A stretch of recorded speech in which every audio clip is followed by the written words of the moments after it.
Thank you very much. Thanks everybody for sticking around for the final session of the day. So in the next 20 minutes or so, expand a little bit on what Eddie's been saying and think about how, really, when we have two ventilators, how do we make them work together? So generally we're talking about patients with severe ARDS and VV ECMO. And when we think about those patients, really we're very focused on ventilator-induced lung injury. Not so much the classical barotrauma, which we thought was ventilator-induced lung injury 25 years ago. Here's my best pneumo everything slide. But really, we're focused now on a more subtle, but probably more insidious and more dangerous form of lung injury caused by cyclic overstretching of the lung. Volu trauma, atellect trauma, both of which leading to an inflammatory reaction, biotrauma, and this can not only affect the native lung, but spill out into the systemic circulation and affect other organs. And the setup for this occurs because we have a patient who looks like this, which on a 2D chest x-ray looks like they have diffuse disease, but in fact, many of them have very heterogeneous diseases. We see here on axial CT scans where there's lots of dense, there's lots of dense consolidation in the dependent lung regions, but there are some areas of relatively normal lung in the non-dependent regions, the so-called baby lung, and these are the alveoli that take the brunt of all the tidal volume that we deliver. And as I said, this is a setup for inflammatory lung injury and systemic inflammation, multi-organ failure. So how do we avoid this? This is a nice secondary analysis of the lung-safe observational study, looking at things that were actually modifiable things that were associated with outcome among these patients with ARDS. Some things that are not so modifiable from a ventilator setting standpoint, pH, PF ratio, non-pulmonary SOFA score, those are all related to severity of illness. But when you look at the things that we do in the ventilator, whether they're on ECMO or not, the things that were associated with outcome were the use of higher PEEP in the right patients, in those patients with more severe lung injury, and the use of lower driving pressure across all patients. And that's something we can look at in the ECMO world as well. Of course, when we think about the gold standard for lung protection, many of us will draw upon the ARDS network original protocol here, limiting tidal volume and plateau airway pressure, increasing respiratory rate to try and match minute ventilation, leading to a very large decrease in mortality just by adjusting the ventilator. But that may not be good enough for all patients with ARDS. This is a nice paper from Mark Armanieri's group where they took consecutive ARDS patients and religiously followed the ARDS protocol. 6 mils per kilo for everybody, on the right PEEP FiO2 ladder. But what they did was CT scans on patients, and you can see here that in many patients this led to good results. But in about a third of patients, those with the worst lung compliance, the lowest oxygenation, and the, as you can see on the right-hand part of the CT scan panel, the highest degree of lung collapse, when they went from end expiration to end inspiration at the top, there's a lot of red showing up in this schema, which is indicative of tidal overinflation. So the lesson here is that in patients with very severe ARDS, even 6 mils per kilogram may still be an injurious amount of ventilation. Just going to skip that here. Now, we know from our first trials of ECMO, maybe the first trials in intensive care period, by the way, the ZAPOL trial almost set back ECMO many years when we looked at these terrible results and saw 90% of patients in both arms were dying. But so this was we shouldn't be one to be Monday morning quarterbacking from 30 years on. But one of the major issues from this trial is that they put the patients on ECMO and they didn't adjust the ventilator, the mechanical ventilator that the patient was already on, and both arms received injurious large tidal ventilation. Of Of course, this was designed in the mid-70s before we really appreciated how much harm we were doing with mechanical ventilation. If we think of the modern era, and now we recognize that there is a clear association between driving pressure and mortality in patients that are not on ECMO, and we see this clear linear relationship across patients with a constant level of PEEP, that those with higher driving pressures have higher mortality. Our question is, if we use ECMO, can we move a patient down this slope and use these two ventilators in conjunction with each other?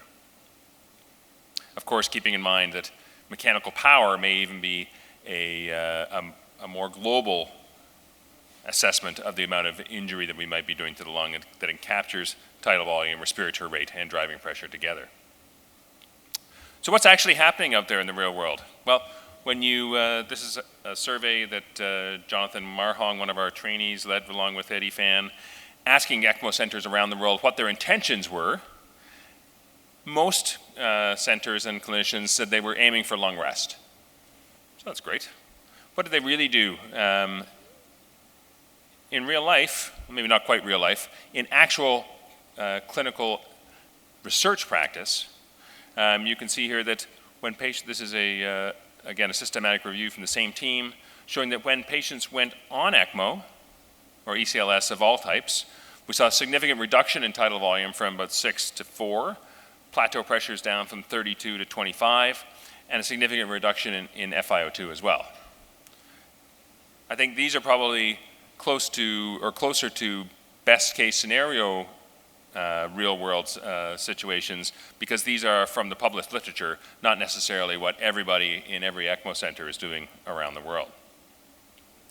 Because when we look at observational data from the H1N1 outbreak here, Tai Pham and colleagues, showing there's a clear relationship between, again, how people, just not a surprise, just like there's a clear relationship between how patients not on ECMO are ventilated and what their outcomes are. Same thing for when patients are on ECMO. And they showed that the plateau pressure and the driving pressure on day one was significantly higher in those who ended up dying than those who didn't. With plateau pressures, as you can see here in non-survivors, still in the close to around 30 on average, in many cases above 30. Now, without ECMO, you might say, well, those are just really sick patients, they had to do that.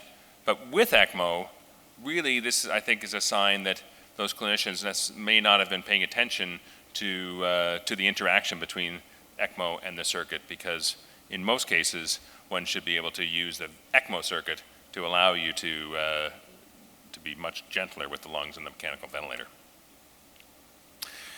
These findings from Tai Pham were evaluated further and grouped with other studies by R.V. Serpro-Neto and colleagues, an individual patient data meta-analysis. And you can see here similar findings that as patients went on ECMO, driving pressure went down, and this was the key predictor of outcome in this multivariable time-dependent analysis, at least when it came to ventilation practices. And more recently, a paper from China here, and I put this up just to show the difference between, when you look at the panel on the left, which is the average driving pressure among survivors and non-survivors, you might look at that and say, oh, that's a little higher. I don't really see that big a difference though, so maybe I'm not so convinced. But when you actually categorize that and split patients up into groups between those who had a significantly higher driving pressure and those that had a significantly lower driving pressure, you can see there's a very large difference in mortality among these patients all receiving VV ECMO. So what should we recommend and what are the right things to do? I think we don't know all the answers yet, but clearly a starting place is to use criteria and strategies that have been successful in randomized trials. So we all know the Caesar trial showing significant improvements in major morbidity-free survival. This is their ventilation strategy here. First of all, it tells you when this trial was designed and carried out, because they were using the Siemens 300 ventilators, which at least I know in Canada are no longer supported by the company. But no, that doesn't matter. They used lung rest settings with peak pressures between 20 and 25, PEEP between 10 and 15, and a rate of 10 and a low FiO2. ECMO continued until lung recovery. More recently, Alain Combs and colleagues with the Aeolia trial, as Dan Brody would say, the most positive negative trial in critical care history. We think that it actually is pretty convincing that ECMO is helpful in many settings. In this trial, the mechanical ventilation strategy again attempted to protect the injured lung using a low FiO2, PEEP of at least 10, and adjusting tidal volume to maintain a plateau pressure of less than 24, so effectively a driving pressure below 14 in all patients. But there's lots of questions remaining. What's the best way to rest the lung? What's the right PEEP and the tidal volume target? Should we at least try to keep some air and some tidal volume going into the lung, or just let it collapse completely? Does it matter whether we're talking about VV ECMO for bridge to transplant or bridge to recovery? Should we have the patients awake and breathing spontaneously if possible? And when is it the right call to wean the ventilator first versus weaning the ECMO circuit? I think all of these are questions that are open for debate. Certainly, in some patients, we end up with chest x-rays that look like this when we go on to even resting settings, and you can see here there's really no alveolar aeration here, and in some of these patients we're getting tidal volumes of less than 10 mLs per kilogram, or less than 10 mLs period, not per kilogram. We're just ventilating the circuit. The question about to open or to recruit, I think, is still debatable. Some people would argue, oh, if we keep the lung open, there's maybe some decreased risk of pneumonia. Maybe there's less ventilator-induced lung injury. But I think the question is really at what cost and how easy is this to do? And also remember that atelectasis in and of itself may not be harmful. In this nice animal model from Brian Kavanagh's lab here, they showed that the atelectasis is actually protective of that lung that's collapsed and not participating in ventilation.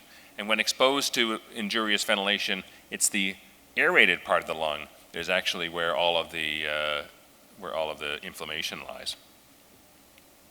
So thinking about our volume pressure curve of the lung here, certainly avoiding this zone of overdistension, but the zone of de-recruitment and atelectasis is probably most harmful during conventional ventilation without ECMO because it reduces the size of the baby lung and increases our risk of having overdistension injury. Eddie showed this slides as well. I think that the fact that there is such a strong volume outcome relationship with VV ECMO is in part due to the fact that you do need to get several things right, including how to use the ventilator to achieve good outcomes in your patients. There's going to be new data about this. Lorenzo Del Sorbo, one of our colleagues, and Eddie are leading a physiological study looking at biomarkers at different ventilator strategies on ECMO that we're anticipating results in the next year or so, which will be exciting.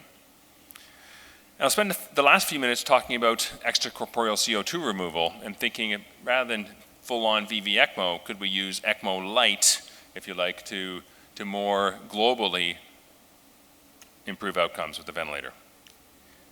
ECOR or ECLS can be set up just like VV ECMO, but most often it's with a single dual lumen cannula because blood flows are lower. We don't need such large cannula to achieve the blood flow rates.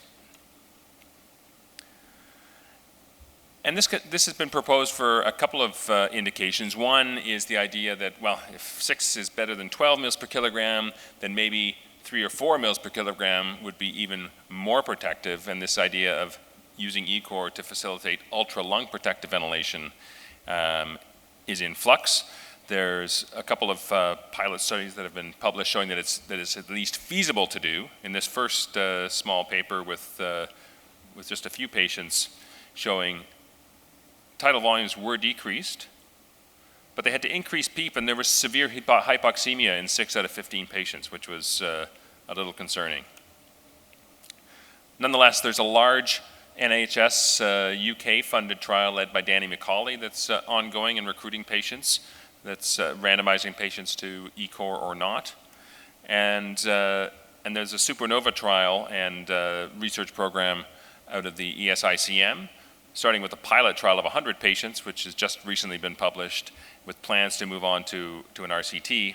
And in the Supernova pilot, which is just out in advance of print in intensive care medicine, again, in 100 patients across multiple centers with 3 different devices, these investigators were able to show that it was feasible to use ECOR to reduce the tidal volume, and there was no change in PCO2, and in this case, there was no major change in PF ratio either. So that hypoxemia signal we were seeing in that earlier paper may have been over-exaggerated. One final thought is that maybe we could also use ECOR to control respiratory drive. This is certainly possible when you have normal lungs. Luciano Gattinoni and Ted Cobolo and colleagues showed this in 1977, that you can make a lamb stop breathing by turning on ECOR. Their spontaneous ventilation was totally proportional to the amount of extracorporeal CO2 removal that they had. And there's some data from patients on ECMO in the weaning phase, certainly, that you can basically transfer ventilation work from the circuit to the ventilator and vice versa by turning up and down the sweep gas.